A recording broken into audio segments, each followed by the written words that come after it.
Hello world. We are here with Michael Zimmerlich. He loves pina coladas, getting caught in the rain.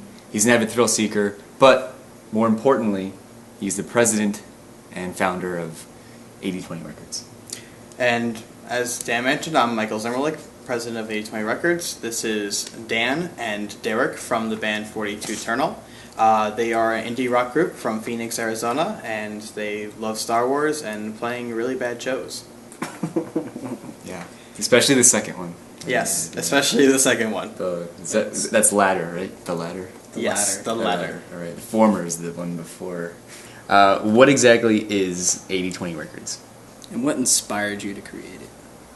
Basically, 80/20 Records is a unique kind of label where instead of screwing over artists, we actually embrace artists and we try to do the best we can to help them out. A perfect example of this is the name, 80/20 Records, is reference to our profit distribution, where we give 80% of profits to artists. And in most labels, you're lucky to get even 15%. With the major labels, it's usually around 5%. Profits that go to the artists. We are also very flexible where we want the artists to be participate in everything that the record label does. So we want them involved in how they want their music distributed, how they want to market it. We want their opinions throughout the entire process. So we also keep the copyrights to the artists. We don't want to touch that. We keep leave the creative control to the artists as well. So it's their music. There's no reason for us to interfere in that. So that's kind of the gist of 80/20 Records. It goes beyond that. We are big on experimentation with the internet, especially. I know that Derek and I a little bit later will be doing torrents to Demonoid and so forth. It's just one example of many. To answer Derek's question of how it got started, basically started about a year ago. I was working on a website called Indie Radio, where basically it's a website for independent musicians to upload their music, and then it's put into rotation on our radio stations that we host.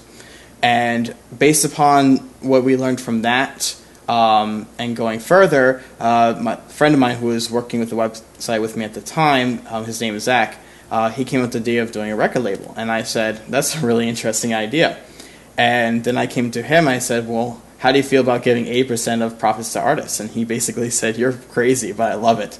So that's kind of how it got started, and we injected our philosophies of how we really feel that the music industry should be run these days into this record label, and put a lot of our our sweat into the record label instead of the website. And we're just seeing there's a lot more potential with it, so we kind of took off, and pretty much since, I would say about February, we started signing on artists. Now, tell me a little bit about 42 Eternal. How did you guys get started? How long ago was the band formed? Pretty long time ago. We've been playing music since elementary school. Yeah, been playing together since about 7th grade, and we're like seniors in college, so you can do the math. Yeah, it's been a while. The name 42 Eternal didn't come up until like junior year of high school, and our first, I guess you could say the first CD we released was in 2006. We released an EP, The Circle. Yeah, The Circle, right? Yeah, that's the first official. December 2006. That was our first studio recording, legitimate. We had a lot of acoustic ones and EPs and some stuff like that, but that was our first legitimate CD. Right, first real one. Very cool. Everything before that were demos or whatever. But our current lineup is actually pretty recent. The only consistent members are right here. Right basically. here, yeah. We're like the format, Yeah, exactly. Yeah, all the other members are equally as important. We're not because kind of with bands like the format, you've got Sam and Nate, and they're it, and then they just kind of kick people out and put them in and stuff like that, or whatever as they want. Yeah. But we actually like to collaborate with. Yeah, we got a solid lineup now. We've gone through a lot of guitar players, which is kind of a common thing in bands, but we got a really good group right now. Yeah, David's a good guy. I met him before, and Megan, the cellist. She's adorable. Let's face it. So she's amazing. Yeah. Well, what else do you want to know about 80/20 Records? What bands do you have signed to the label right now? Oh, currently there's 3 artists on 8020 Records. The first artist is Pitch Blend, which is an electronic artist in Tucson, Arizona. The next band is 42 Eternal, you guys, which you guys signed on, I think, back in March, was it? Yeah, it's been a little while now. yeah. It's been a little while now. So made like $60 or something. Yeah, exactly. It's amazing. So yeah, you guys came on in March, and then Click 60, which is a pop punk band in Tempe, Arizona, they came on board around April. So right now we're keeping busy with you guys and so forth, but we may be signing on another band soon. So we'll see how that are goes. you gonna be signing any new bands on? We're still in discussion about that, but we're thinking about it. We have a couple of bands in mind and so forth, but yeah, we're kind of excited. We're trying to grow and stuff like that. I'm trying to do more internal work for 8020 Records, trying to get everything off the ground first before things really start taking off. So, I'll make sure that all the bands on the label are taken care of first. I mean, those are my first priority. Then we can go on and do other ones. Right. Expand territories. Exactly, expand territories. Absolutely. I mean, 8020 Records is meant to have a lot of artists eventually over time. So, once we start building up and so forth, I really want to make a difference in the music community. So, 8020 Records is definitely meant to handle a large number of artists over time. So, is there a meaning behind your band name, 42 Eternal? How did you guys come up with that name? No. No? No, actually, Louis thought of it. Yeah. He just Really? told me. It was actually his a name is. band name generator where you just click the button and it comes up with Yeah. random. It No, can be- actually, the number 42 was kind of it dates back a while. It's an inside thing Yeah. for us. It started off basically with Dan's dad telling us that it was in every movie. And we're like, no, you're just making it up. So we started looking for the number, and it's in a lot of movies actually. Yeah. And we have a list going, and that just kind of became an inside joke. Then it kind of developed into our lucky number, and then it kind of turned into the band name basically. And later we found out about the whole, Hitchhiker's Guide to the Galaxy thing. And I mean, that was reaffirming, it was definitely. we knew like- it was meant to be. Yeah, it was meant to be life, universe, and everything. In Star Wars, the stormtrooper that Luke puts on his uniform of is TK-421.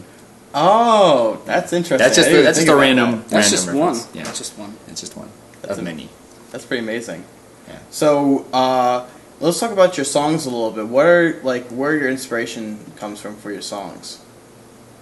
Because you write the songs, correct, Dan? Yeah. Well, I mean, we collaborate. He writes about 89% or so. Yeah, I'd say about that. Yeah. I'm the 1%, and the David's 10%. 10%. So where do you get where do you come up with the ideas with your songs? Is it your personal experience?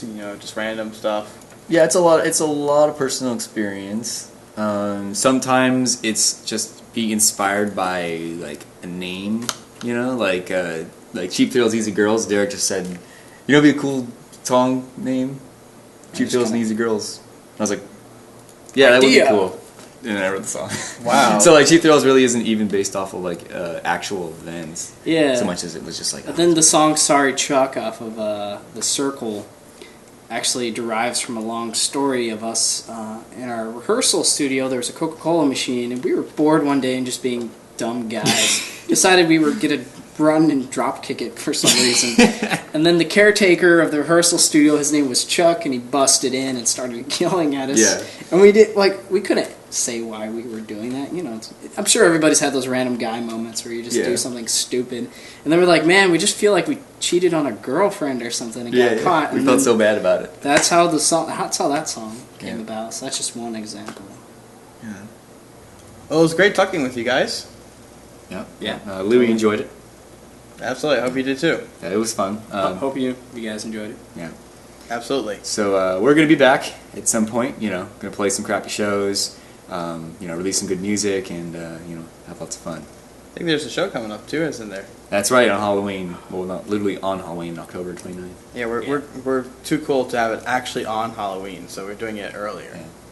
Too weird, too normal, too cool for the 31st. Yep. 2 days before. Bye, everybody. Stay classy.